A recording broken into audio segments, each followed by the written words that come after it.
The Wakefield Manor. October 1864, Southeast Ohio.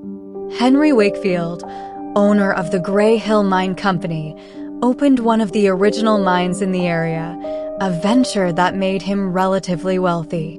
It was this wealth that afforded Henry the ability to have an estate with a large brick manor built on the hill overlooking the small town of Hope Furnace for himself, his wife Marie, and his daughter Elise. The manor was an imposing structure with 5 smaller bedrooms and a larger master bedroom, a beautiful parlor with a bay window frequently used for hosting parties and entertaining wealthy guests. There was also a dining room, an elaborate indoor kitchen with a servant's staircase going up to the master bedroom over top of the parlor, which also had a bay window, and there was an outdoor summer kitchen attached to the rear of the house. A 2.5-story storehouse and small pump house sat to the north of the manor, and a glass greenhouse sat just to the back and south of the home. A giant marble fountain stood in between the road and the house's front porch as a welcoming feature to the estate's guests. Hope Furnace itself was a relatively small town which was spread out and consisted of a blast furnace that sat about 1.5 miles south of the actual town, a post office, housing for the local miners and railroad workers, a 1-room schoolhouse, possibly a store, and a 1-room church on Wheelabout Road. The Furnace Schoolhouse and church are still standing to this day. Wakefield had mine housing for the Gray Hill Mine Company in both Hope Furnace and nearby Moonville.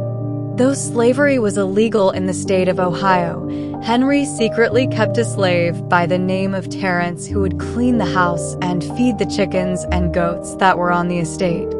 Henry would pass him off as a paid servant. Because everything was so spread out across the area in the 1800s, it was easy for Wakefield to hide the secret of his enslaved servant, especially since Henry did not allow the man to leave the property under the threat of death. One day, unbeknownst to him, Terrence did something that infuriated Wakefield. Henry dragged Terrence to the storehouse and chained his wrists to the wall on the first floor.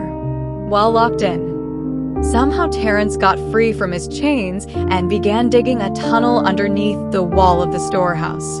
After his escape in the middle of the night, he snuck into the house and brutally stabbed Henry Wakefield and his family, leaving them lying in their beds. Terrence escaped and was never seen again. The Wakefield Manor remained empty until May of 1892 when a young couple, George and Lucy Billings, moved in with their 2-year-old son and 4-year-old daughter. It was said that from 1892 until 1937, the family had only been seen in the nearby towns a handful of times. Harold Freely, the caretaker of what had become the Lake Hope Forest Park by this time, said every time he passed by the house, he would see Mrs. Lucy Billings standing in the master bedroom window on the far left side of the house. It appeared as if she were gazing out at the lake. Due to never seeing the family other than Mrs. Billings standing in the window, he finally became worried and called local law enforcement. They arrived at the house to see Mrs. Billings standing in the bay window looking down at them, but when they knocked at the door, there was no answer. One officer stepped back from the front of the house to see the woman still in the window. The other officer forced open the door and immediately a horrid stench overtook them. They searched each room on the first floor and found nothing. They climbed the main staircase to the 2nd floor. Upon mounting the top of the steps, they could see directly across the hallway into the 2nd bathroom.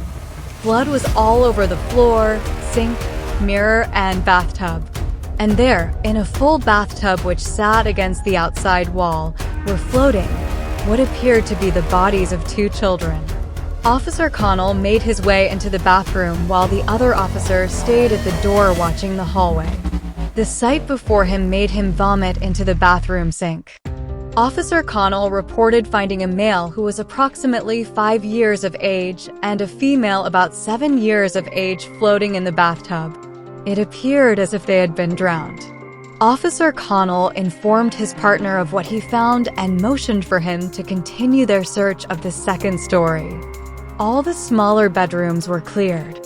As the two officers entered the master bedroom, they discovered a second horrific scene.